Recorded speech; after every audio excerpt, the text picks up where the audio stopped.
This newscast has been brought to you by Jim Adler and Associates. And welcome back to this Christmas edition of the Factor Uncensored. We're here at the Warwick on Westheimer in Houston. And of course, one of our favorites, Dr. Danish Ali from Arch Point Pain Institute is here.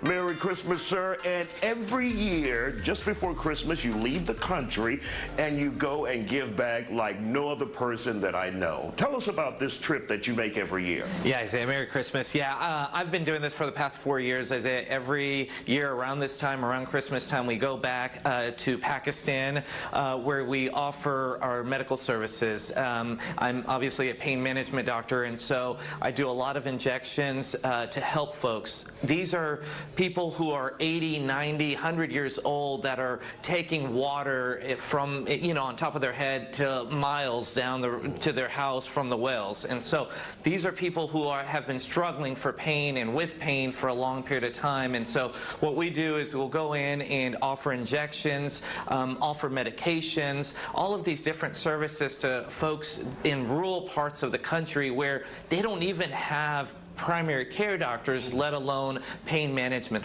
physicians. And what is it like when you get there? Because I've seen some of the videos and some of the pictures.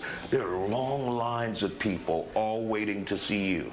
That's correct, Isaiah. It's very rewarding, obviously. It's a way that I feel connected to the country of Pakistan and to the people of that country as well. I'll tell you, what I see there is these people have been living with this pain. They've been living with these problems, medical issues for such a long time, and so they're just so grateful when we're able to give them that opportunity. And these are folks who now that I've been doing this so many years, they keep coming back. They keep asking, when's Dr. Ali coming back? When can we get that another injection done? So it's very rewarding.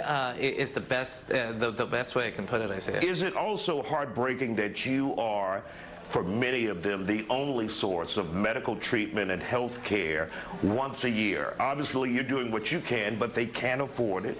It's not available, right, and they only do it when they see you. That's the hardest part of what I do, right, is to be there and to see there's so much opportunity and so much need in that area, and I'm able to go for such a defined period of time. And so yes, that is something that I'm hoping for in the future can get more robust in terms of having more folks that can offer those services. And so rather than myself just being there and doing it, maybe having another colleague, another specialist that can come in maybe at 6 months down the road, maybe during summertime, and offer those services. So I'm hoping that we can get more people, and I'm hoping that we can help these folks because, again, like I said, they are really suffering and they've been living with this pain for such a long time. And let's paint a picture for the viewer out there. When we take a look at the average income of someone in Pakistan, or the cost of, say, a COVID-19 shot, that would cost them like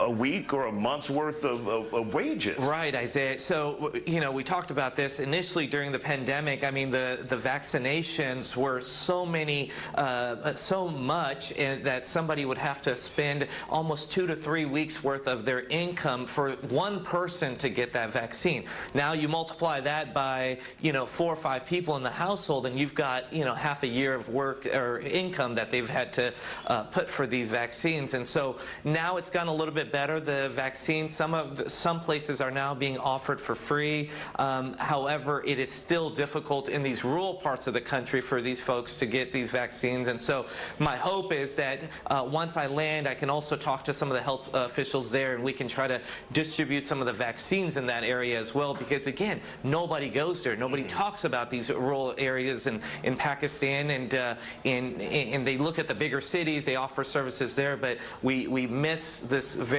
vulnerable population of folks in those rural areas. All right, Dr. Danish Ali, thank you for the work that you do, not only here in our community, but also there. And have a great time. Obviously, it's going to be a lot of work, but thank you for doing what you do, and we appreciate you.